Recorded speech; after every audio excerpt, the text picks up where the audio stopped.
Welcome back. I've got a review for a Monogram classic, if you could call Monogram movies a classic. The Voodoo Man with Bela Lugosi. This one is one I grew up with as well. I used to watch this type films on Chiller Theater. Midnights on Saturday nights. They would play this kind of stuff. And of course, I have a huge affection for Bela Lugosi. This film was directed, as usual, the background of the film and the actors and directors is more interesting than the film itself, particularly for a film like this. This was the last of the Monogram contract films for Bela Lugosi. He had just done The Ape Man and Return of the Ape Man. So this was kind of his swan song for the Monogram zero Z budget production company back in the 1940s. And it was directed by William Bodine, who I'm going to talk about in a second. The film is, it's really kind of a slow, it's 62 minutes, but it feels like 90 minutes, unfortunately. And it has an incredible cast. You've got Bela Lugosi, you've got his buddy George Zucco, and these two guys are hypnotizing women in an effort to transfer their essence, if you will, to his dead wife, Bela Lugosi's dead wife. That's kind of the plot line, and that's pretty much it. It's very, very thin, and I guess they could barely string together 62 minutes of storyline because it really is not a whole lot going on here. You even have John Carradine in a role as Toby. He's kind of a dim-witted helper for these two guys. He goes and snatches the women and brings them to Lugosi and Zucco.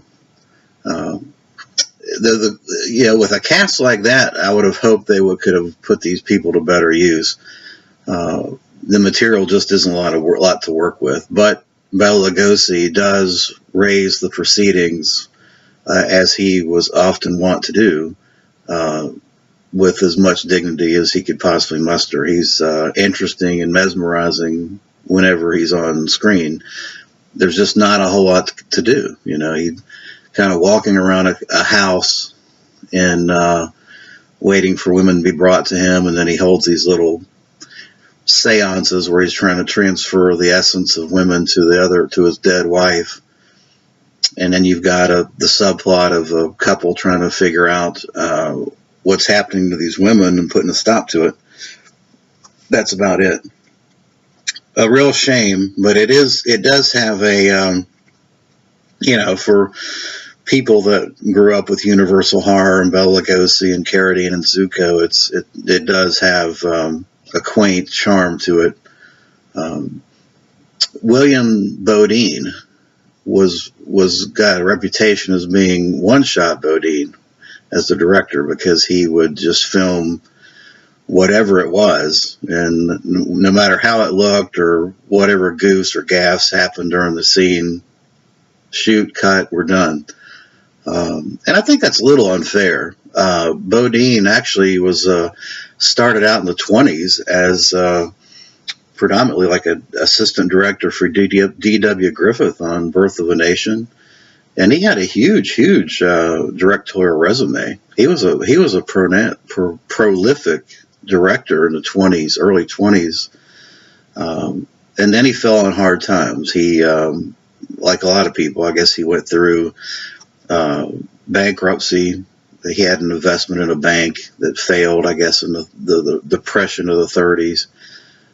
Some bad investments and things like that. And going into the 40s, he simply lost his mojo. He just wasn't the director that people wanted in the studios post-Depression, and so he resorted to directing a bunch of B-movie and Z-movie type films. He did Jesse James Meets Frankenstein's Daughter and Billy the Kid Meets Dracula and things like that. In an effort to make money. So it's kind of a shame. He lived to like 78 years old. But I do think his one-shot Bodine reputation was a little unfair. At any rate, this Kino release is a beautiful transfer. I think it's probably the best you could probably get, given the source material. It's just a Blu-ray, and then you've got no special features. So just heads up on that. But for those people like myself that are hardcore Bela fans and want to reminisce about their childhood, obviously this is something you might want to pick up. So with that, I will leave you, and I appreciate you watching. Thanks.